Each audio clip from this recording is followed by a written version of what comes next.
Linda Aguirre was 41 years old when she received her test results. Her doctor studied the numbers, changed her treatment plan, and told her to come back in 6 weeks. The results were fabricated. The machine that was supposed to run her test had never worked, not once, not a single day in its entire existence. Linda didn't know. Her doctor didn't know. And the woman who built the machine that produced those invented numbers was, at that moment, on the cover of Fortune magazine, being called the next Steve Jobs. This is not just her story. This is the story of the culture that made her possible, the culture that rewarded her, the culture that is still running right now under a different name, raising a different round of funding, promising to change the world in a different way. This is the dark side of Silicon Valley, and it did not begin with Elizabeth Holmes. It began the moment this valley decided that the normal rules of human behavior were obstacles for lesser minds to worry about. There is a place in Northern California where the world's most valuable ideas are born, where teenagers become billionaires before they finish college, where a single pitch in a coffee shop can generate $100 million, where the language of disruption and innovation has become the most powerful currency on earth. Most people know this place by its mythology. The garages, the dropout geniuses, the scrappy underdogs who outsmart the establishment and change the world. But beneath that mythology is another Silicon Valley entirely, one built on crushed competitors, stolen ideas, exploited workers, fraudulent promises, and a culture so intoxicated by its own genius that it convinced itself the normal rules of human behavior simply did not apply. This is that story. In the early 1980s, a man named Gary Kildall had built the world's most widely used personal computer operating system. When IBM came looking for software for its new personal computer, they went to Kildall first. The meeting fell apart. IBM turned to Gates. Gates didn't have an operating system, but he knew where to find one. He acquired a system called QDOS for $50,000, renamed it MS-DOS, and licensed it to IBM. Kildall died in 1994, largely forgotten. Gates became the richest man on Earth. Silicon Valley's first unwritten rule was written in that moment. It's not about who invents it, it's about who controls the deal. But Gates was just the beginning. What came next would make his story look almost innocent. In 1979, Steve Jobs visited Xerox's Palo Alto Research Center and saw something that would change the world. A graphical user interface, windows, icons, a mouse. Xerox had invented it. Xerox did almost nothing with it. Jobs took the concept and built the Macintosh around it. When Microsoft's Windows arrived with strikingly similar ideas, Jobs confronted Gates directly. Gates's response became one of the most famous lines in Silicon Valley history. "Well, Steve, I think it's more like we both had this rich neighbor named Xerox. I broke into his house to steal the TV set and found out you had already stolen it." In Silicon Valley, even the accusations of theft sound like origin stories. But the theft of ideas was nothing compared to what the valley would do to the people who trusted it. The 1990s brought the dot-com era, the most concentrated period of greed and delusion in American financial history. Between 1995 and 2000, venture capital flooded into companies with no revenue, no customers, and no coherent path to profitability. Companies went public on the strength of a domain name and a PowerPoint presentation. Behind the headlines was a man named Brian, a 34-year-old software engineer in San Jose who had invested his entire retirement savings, $60,000, into a portfolio of dot-com stocks his financial advisor called the future of commerce. When the bubble burst in 2001, his portfolio was worth $1,100. He lost his job 3 weeks later when his employer, a funded startup with no revenue, simply ceased to exist. He was not alone. Hundreds of thousands of ordinary workers and investors lost everything. The founders and venture capitalists who had created the conditions for this disaster largely walked away intact. Their personal wealth protected, their reputations reframed around the language of learning from failure. The valley did not reform. It did not reflect. It did not apologize. It doubled down. And the next chapter would be built on something far more personal than money. It would be built on your relationships, your identity, and your data. Facebook launched in 2004. Cameron and Tyler Winklevoss, Harvard students who had hired Zuckerberg to help them build their social networking concept, watched him launch his own version and stonewall their attempts to address what had happened. The lawsuit settled for $65 million. In a deposition that became famous for its contempt, Zuckerberg responded to questions with answers so evasive that the opposing attorney stopped mid-session to ask if he understood the seriousness of what was happening.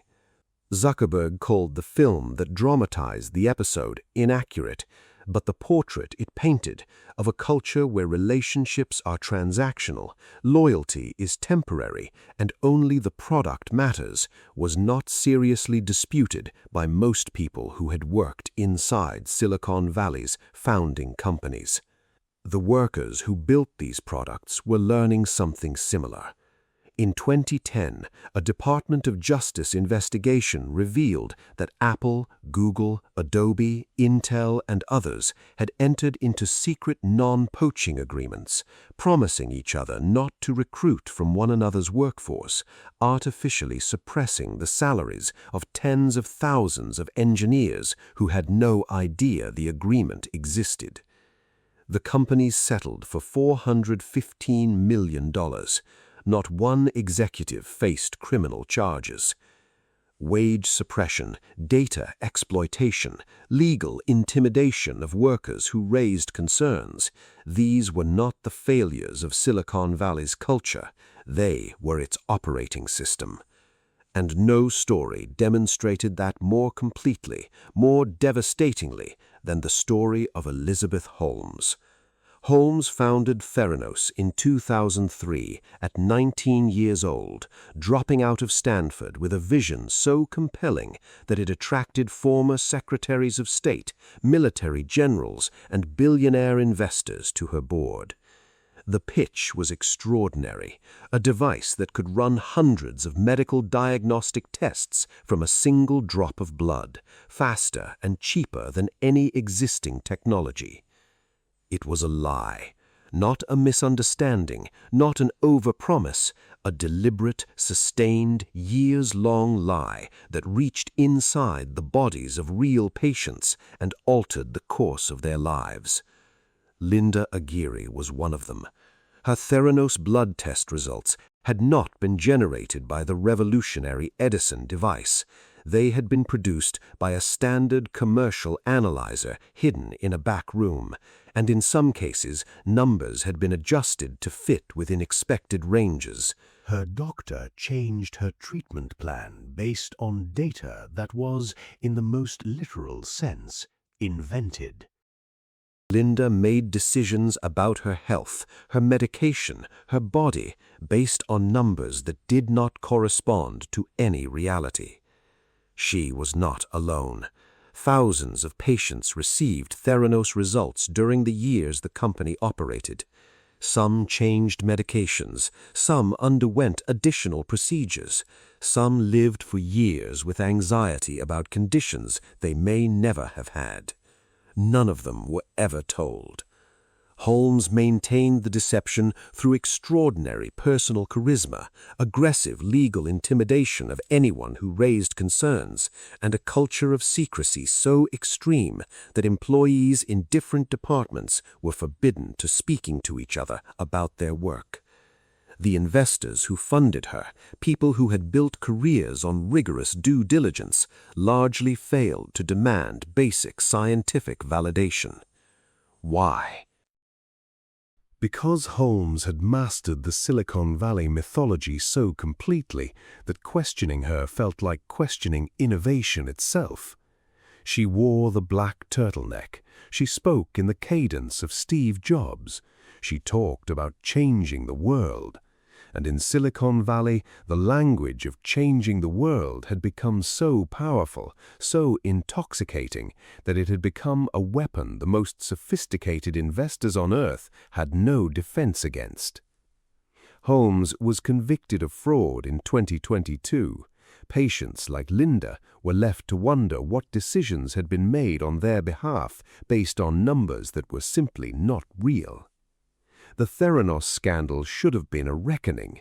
Instead, it became a podcast, a book, a television series, a cultural artifact that Silicon Valley absorbed, metabolized, and moved past.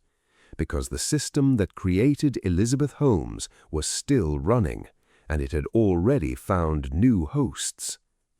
Travis Kalanick built Uber by deliberately violating local transportation regulations in city after city, calculating that legal costs would be lower than market share gains. Internally, the company developed a program called Greyball, using its own app data to identify and deceive regulatory officials attempting to enforce the law. Behind the growth numbers was a driver named James, a 47-year-old father in Chicago who had left his warehouse job to drive full-time for Uber after the company's marketing promised him the equivalent of a living wage with flexibility. What the marketing did not prominently mention was that Uber would steadily reduce its per-mile rates as its market position strengthened, shifting the costs of vehicle maintenance, fuel, and insurance entirely onto drivers like James, while the company's valuation climbed towards $70 billion. James worked 60-hour weeks and netted less than he had made at the warehouse. When he raised concerns through Uber's driver support channel, he received an automated response.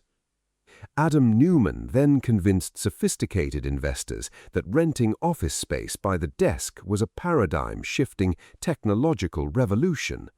When WeWork's IPO filing became public in 2019, analysts found a company losing over $3,000 for every $1,000 of revenue it generated. The IPO was pulled. Neumann walked away with approximately $1.7 billion in a departure package his own board negotiated with him.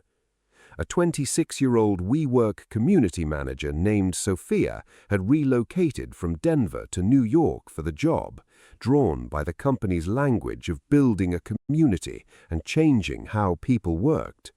When WeWork's collapse began and mass layoffs arrived, Sophia received her termination notice on an email on a Tuesday morning with 2 weeks of severance.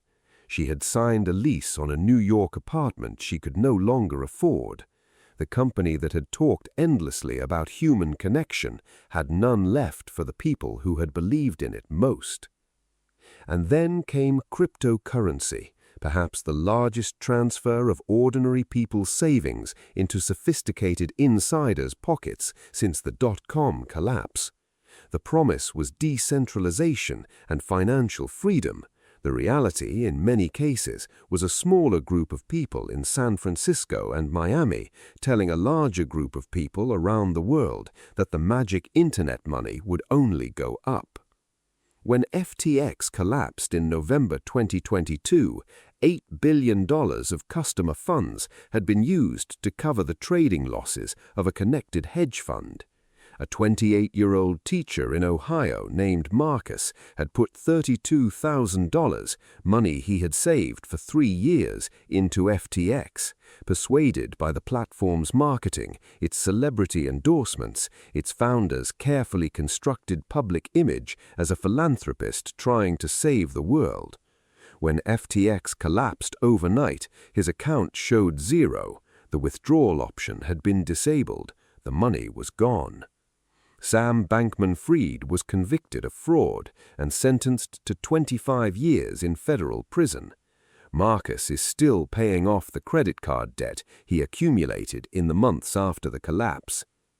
The thing connecting all of these stories, from Gary Kildall to Linda Aguirre to James the Uber driver to Sophia at WeWork to Marcus watching his savings disappear, was not stupidity. The people involved on both sides were, in many cases, genuinely intelligent. What connected them was something more specific and more troubling.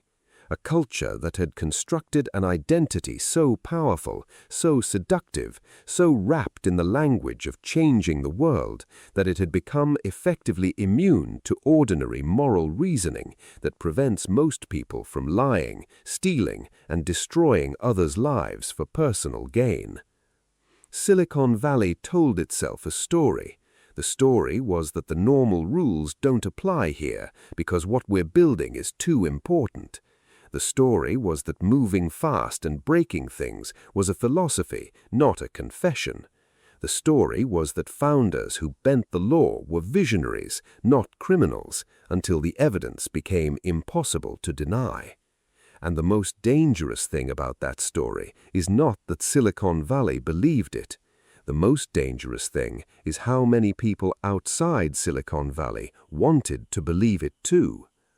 Now, in 2025, Silicon Valley is building artificial intelligence at a speed and scale that has no precedent in technological history.